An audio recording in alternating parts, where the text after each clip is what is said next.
Hey, Frank Adonato here. Thanks for tuning in. Today's topic is open water swimming. Most people do the majority of their swim training in a swimming pool, so they're not always prepared mentally and physically for an open water race competition. So I want to talk about several things you can do to get your mind and your body ready for an open water swim race. Now the first thing is to get out and try and do some swims in open water. Don't wait till race day to jump into the lake or the ocean or the bay. Now I realize, depending upon where you live, open water may not be readily available to you, but if at all possible, try and find some open water where you can do some practicing. Become comfortable and familiar with swimming where you don't have lane lines, where you don't have a wall to kick off of or to hang on to, and where the water isn't crystal clear like it is in a pool. These things will help you both physically and emotionally to get ready for the open water race competition.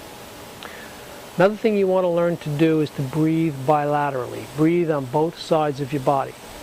There are a couple of advantages to this. First is it just gives you a better general awareness of your surroundings when you're in open water if you can breathe on either side.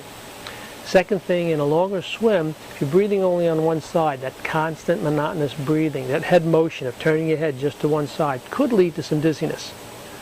So if you have the option to go to either side and breathe bilaterally, it helps reduce the possibility of the dizziness problem. And thirdly, if you're doing a triathlon, virtually all triathlons start first thing in the morning. So sometime when you're out on that swim, it's probable that as the sun comes up over the horizon, it's going to give you some sun glare. It's going to shine right in your face. So if you have the option to breathe off on the other side, it helps reduce that problem. Next thing is practice sighting. Look for landmarks in training and in the warm-up swim and on race day. You want to know what landmarks are on shore to help you get into shore as directly and quickly as possible. Waves, currents, and other factors might get you a little bit off course, but if you have a landmark you can aim for, it helps keep you on course.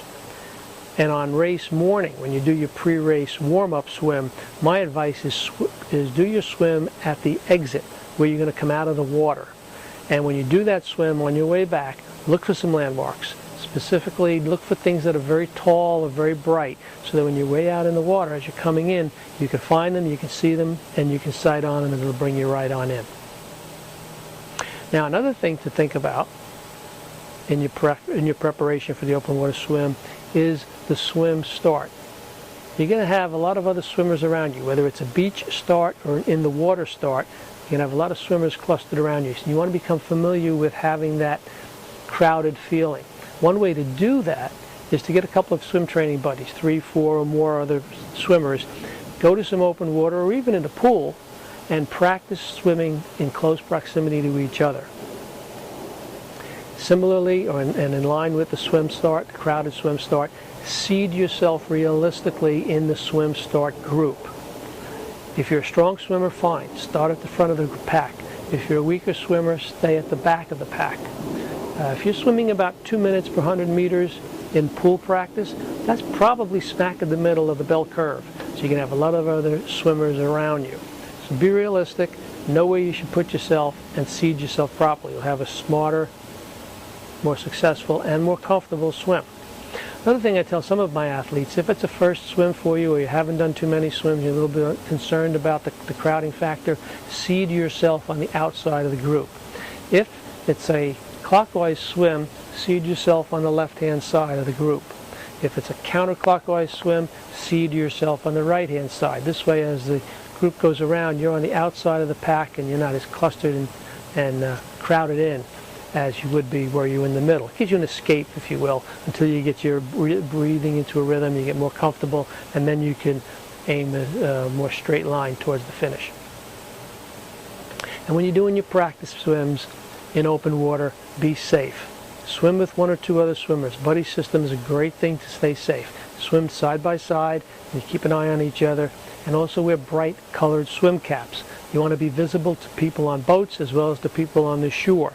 One thing you don't want to do when you're in open water is hide. You want to make sure you're very visible. Those are my thoughts.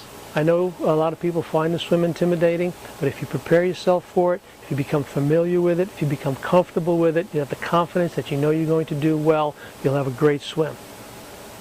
So get out there and practice. If you have questions or comments about open water swimming or any other topic, or you want to ask me any questions about my coaching services, send me an email. Love to hear from you.